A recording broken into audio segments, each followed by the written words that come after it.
Hi, my name is Jasmine Osanen. I am a second year PhD student at the University of California, Irvine. And I am here to talk about what we're breathing. So we'll be characterizing aerosols in urban atmospheres. Air is our most vital resource.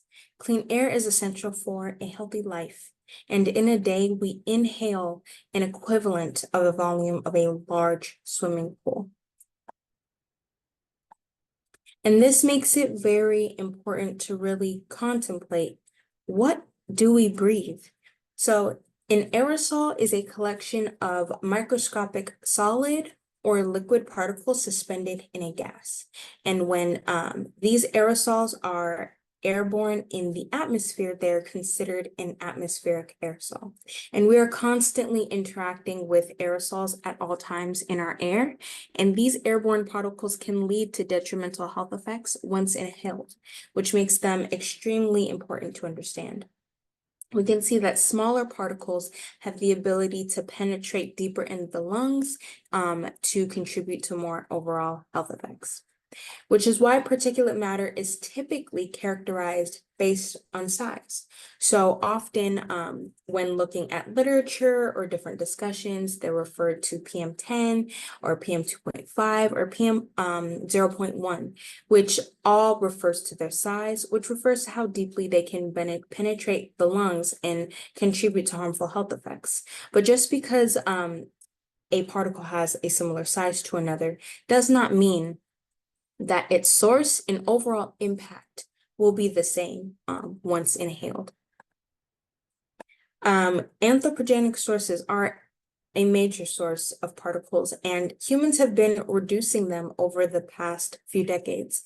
Smog in Los Angeles was once really bad to the point that people thought they were under gas attacks. So we've seen those benefits through strict California regulations on smog, as well as reduction in use of certain fuels, as well as moving to different types of transportation. But given the progress that's been made, how can we take that into the future? How can we better our air quality instead of sitting on the progress that's been made so far? And this brings us to organic aerosols as a different type of aerosol. So these are overall aerosols that come from organic or living sources. They will be predominantly composed of hydrogen, carbon, and oxygen atoms. And 20 to 50% of all atmospheric aerosols are organic aerosols. There are two classes of organic aerosols that are primary organic aerosols, which are suspended into the air as a particle already. They're already in the solid or liquid phase. And as we can see from the image, they span across all particle sizes. So there are coarse, also known as PM10, or fine, PM2.5, or ultrafine, PM 0.01, particles that can be primary organic aerosols, but this can be bacteria, soot, spores, or fungi. Then there are secondary organic aerosols, which are produced by undergoing chemical reactions in the atmosphere. So VOCs are a type of chemical that is emitted into the air as a gas. And when they're in the air, they undergo chemical reactions with all the oxygen type of molecules in the air to form the secondary organic aerosols that are in the liquid or solid phase that we can then breathe in and have overall harmful effects. But there's a caveat when it comes to discussing the particles that trees emit, because there are so many benefits to humans being in close proximity to trees. They offer shade areas in the ever heat increasing cities. They provide O2 regeneration in our air, as well as having positive effects on our mental health and overall immune system resilience.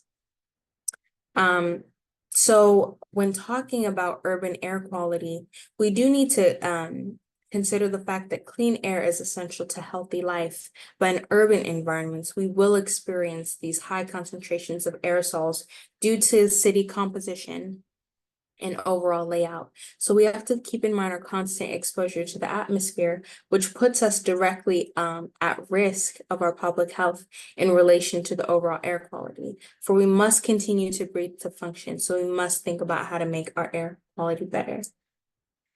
So as a whole, I believe that it takes an entire team to think of how we can make our cities better. We speak to the generation of politicians, city planners, and business people and scientists as society's leaders to use the knowledge that giants before us have formulated in order for us to better understand how to make overall more sustainable cities. Because we do see we are moving in the direction of more urban greening in the urban layout, which will have great benefits. But in order to really optimize what we can do for our communities, we need to take into account the entire feedback loop of a city. So we can ask for low emitting plants in our community, as well as speak to our fellow constituents and community members about air quality. Get this to be a more regular conversation that we do not shy away from. Thank you so much for your time and have a great day.